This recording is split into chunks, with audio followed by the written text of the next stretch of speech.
vous, musulmanes, qui se préparent pour commencer le mois de Ramadan, à vous de faire le pas. Après, comment l'autre réagit, ce n'est plus de votre ressort. Exemple, vous rentrez en désaccord avec quelqu'un. Pour une raison ou une autre, ça peut être aussi des raisons valables pour vous. Mais vous prenez l'initiative parce que le mois de Ramadan s'approche.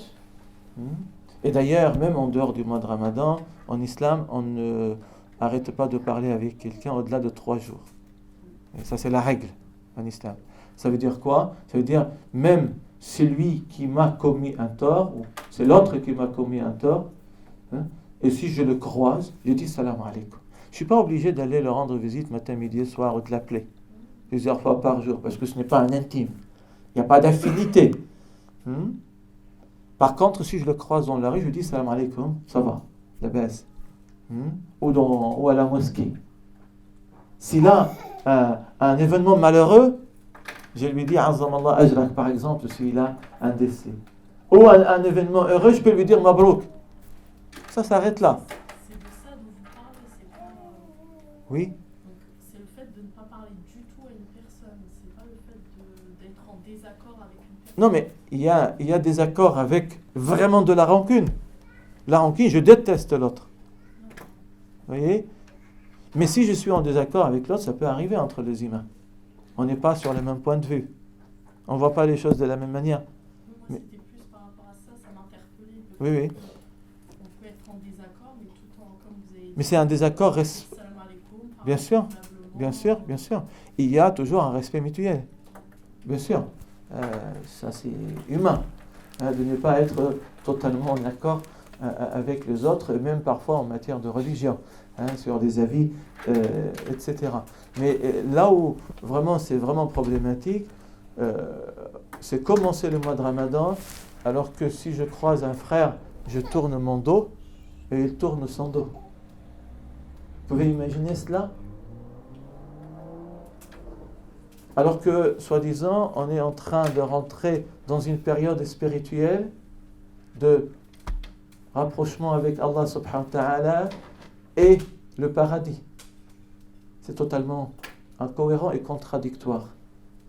Quand on sait que le fait de ne pas porter de la rancune dans son cœur est une clé du paradis, ça devient très facile d'effacer cette rancune. Et surtout à la proximité des mois de Ramadan. 2 éléments. Vous allez recevoir quelqu'un qui est chez vous, déjà. Et ça fait quelque temps que vous n'avez pas rangé ou passé la serpillière. Vous le laissez comme ça? C'est pas possible. C'est pas possible. Vous allez courir vite. Surtout s'il vous a surpris. Allô, dans 30 minutes, c'est vous. Vous allez tout faire pour. Alors, au moins que lui dit, je vous reçois dans le café d'en bas.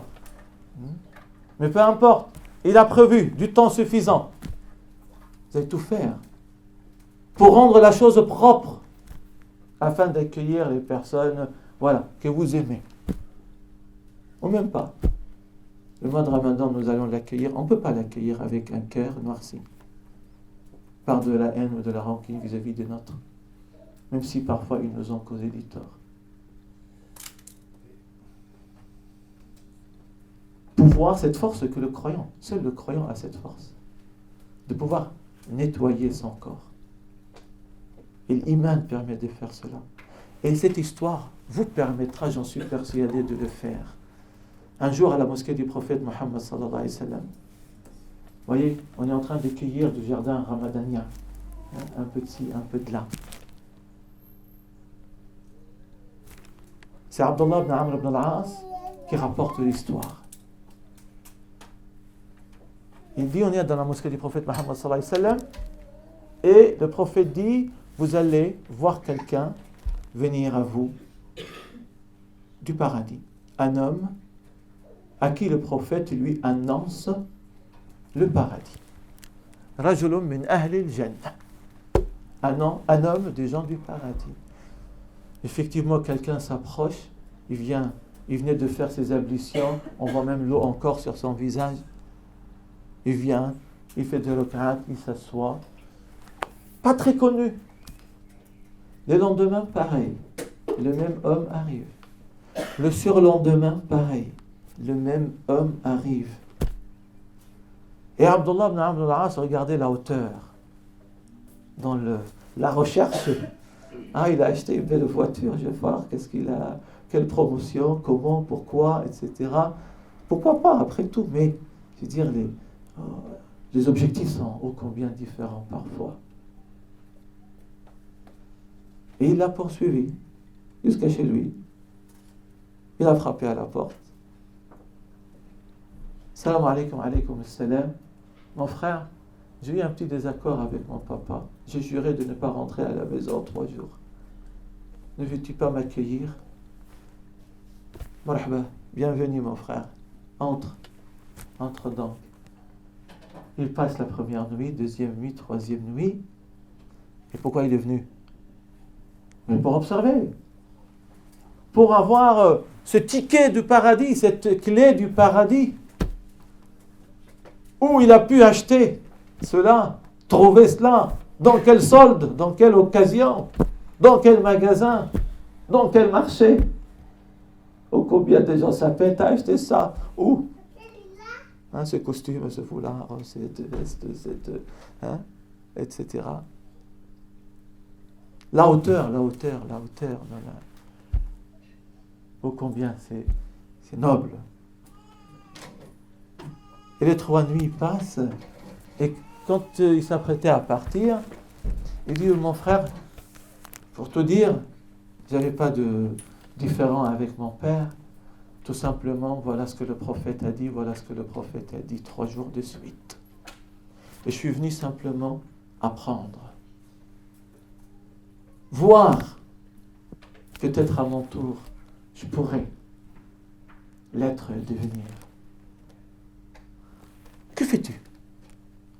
Il m'a dit ce que tu y as vu. Rien de spécial. En apparence. Il y a un secret quelque part. L'annonce de cette extraordinaire bonne nouvelle du prophète n'est pas anodine, n'est pas comme ça, n'est pas fortuite, n'est pas un hasard. Et quand l'homme s'apprêtait à partir, il dit, mon frère, viens, peut-être. Je n'ai jamais mis ma tête sur mon oreiller avant de fouiller dans mon cœur et de voir, ai-je quelque chose sur quelqu'un? Et je pardonne, j'efface, je nettoie. Et il m'a dit, c'est cela.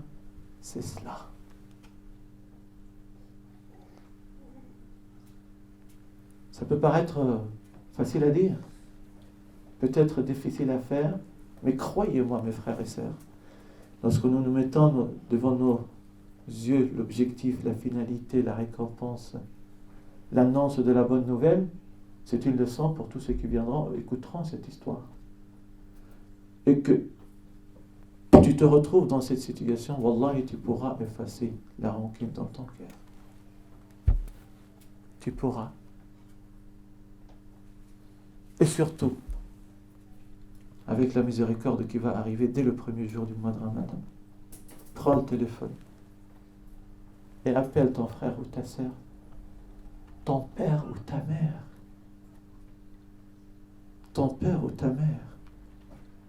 Combien de fois des mamans viennent pleurer?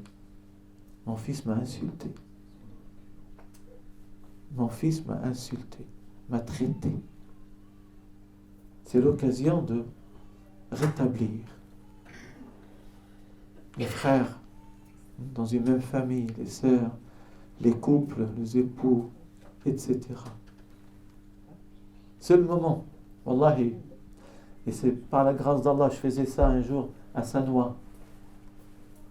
Un des frères, il se lève, il m'a dit, wallahi, mon frère, par Allah. Il a pris le téléphone.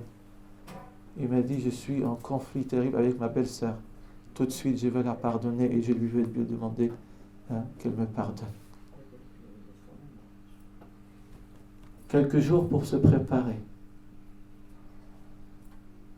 il y a une incohérence telle que ça ne peut pas entrer dans nos têtes de musulmans, si on a bien compris le sens des choses, de commencer le mois de Ramadan en ayant de la rancune dans le cœur. Et soyez le premier.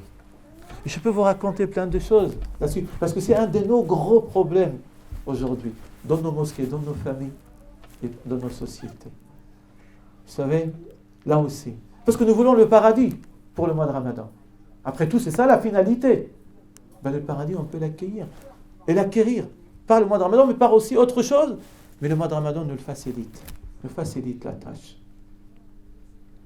Et regardez la noblesse et la hauteur dans le comportement des compagnons. Un jour, Ali, radiyallahu anhu, croise Omar, radiyallahu anhu. Et Ali ne dit pas salam alaykum à Omar. Vous m'entendez? Si ta sœur te croise, tu ne lui dis pas salam alaykum, qu'est-ce que je lui ai fait? Humain. Et c'est ce que Omar a pensé. Et il va voir le prophète, sallallahu alayhi wa sallam. Oh prophète d'Allah, ça fait plusieurs fois que je croise Ali. Et il ne me commence pas par salam. Il attend que ce mois qui commence. Est-ce que je lui aurais fait quelque chose? Je ne sais pas. Ça m'inquiète. Humain. Le prophète sallallahu alayhi wa sallam appelle Ali. Oh Ali. Omar se plaint, il dit voilà. C'est lui, il ne commence pas salam. Regardez la réponse de Ali. Quelle hauteur, quelle noblesse. Des hommes et des femmes extraordinaires. Et on voit avec nos yeux, à travers ces récits, mais ça existe même de nos jours. Ce n'est pas que des histoires du passé, pour qu'on ne comprenne pas, mais c'était eux. C'est vrai qu'on en parle pas mal, nos modèles, mais on peut en parler de nos jours, des gens qui ont aussi de la hauteur spirituelle. Et qu'Allah a décrit minal mu'minina rijalun sadaqu, cette authenticité dans la compréhension, dans l'engagement, dans la recherche, le cheminement vers Allah subhanahu wa ta'ala. Et Ali répond, il dit au prophète, je t'ai entendu dire, c'est lui qui commence son frère par salam, Allah lui réserve un château au paradis. Et j'ai voulu que mon frère Omar commence pour qu'il ait ce château. Vous entendez?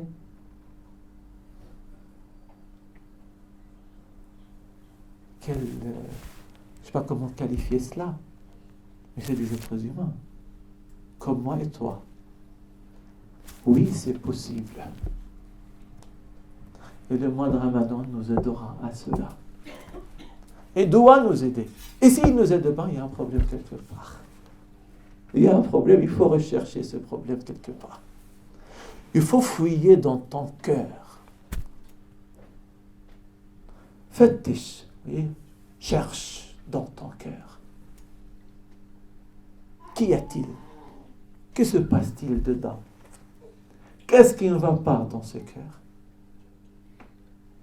Vis-à-vis de toi-même, vis-à-vis de Allah, vis-à-vis des frères et sœurs. Et tu trouveras la réponse. Prends du temps pour fouiller. Vous savez, Ba'd al-Soufi, il y a certains soufis. Quand ils parlaient de la retraite spirituelle, ça consiste en quoi la retraite spirituelle? Le mois de Ramadan, c'est une sorte de retraite, tout en restant active. Mais c'est une retraite spirituelle qui te permet de te poser des questions. Mes frères et sœurs, j'ouvre des parenthèses parce que je pense que c'est important. Beaucoup de gens se trompent en pensant que adorer Allah se fait uniquement par les rites et les pratiques. Mais il en faut. L'adoration dépasse de loin cela, les gestes et les mouvements. En plus de l'adoration gestuelle, de l'adoration du cœur, le khushu', la dévotion, la présence, il y a une adoration qui s'appelle, et qui est nécessaire, la contemplation, la méditation, la réflexion. Beaucoup de versets, Allah les termine, n'est-ce pas? En cela, il y a des signes pour ceux qui réfléchissent, qui méditent, doués d'intelligence. Regardez, et Allah nous dit, et en vous. Et en vous, regardez en vous. Je vais en parler tout à l'heure, ça sera tout autre chose. Mais je vais vous dire, regardez en vous et contrôlez. Découvrez votre faim. Wallah, vous serez surpris. On ne connaît pas notre faim. On ne connaît pas nos ressentis. On vit parfois de manière robotisée, on a l'impression. Il n'y a pas ces pauses. Il n'y a pas ces arrêts. Le mois de Ramadan, il est là pour te dire stop, maintenant il faut que tu t'arrêtes. Il est temps. Tu n'as pas pu profiter des 5 prières par jour. Parce que voilà, tu courais. Tu n'as pas pu profiter de la prière de vendredi. Tu n'as pas pu profiter d'autres occasions. C'est un mois, 30 jours, 29 jours. Pose-toi. Pose-toi. P-A-U-S-E et pose-toi des questions.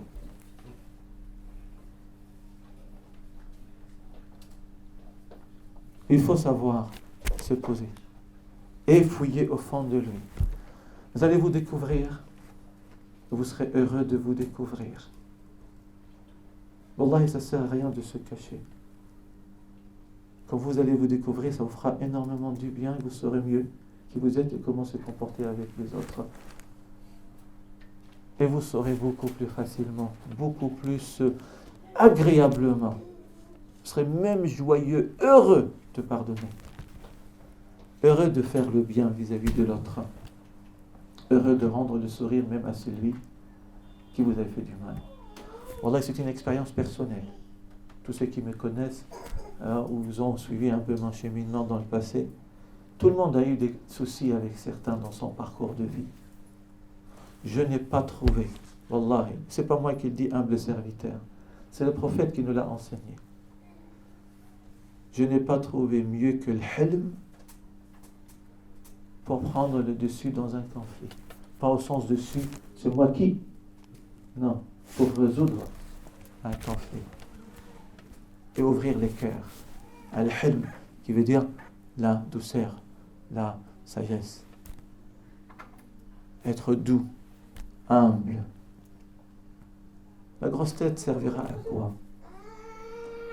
Et quand un jour on dit au prophète, sallallahu alayhi wa sallam, qui est le plus fort? Où il pose lui-même la question. Vous savez qui est le fort? Eh bien, il répond, c'est lui qui met l'autre bas. KO. KO. Il dit non, c'est lui qui maîtrise sa colère. Celui-là est le plus fort. Le mois de Ramadan, c'est une école pour savoir apprendre à maîtriser sa colère. Tout simplement. Enfin, possible.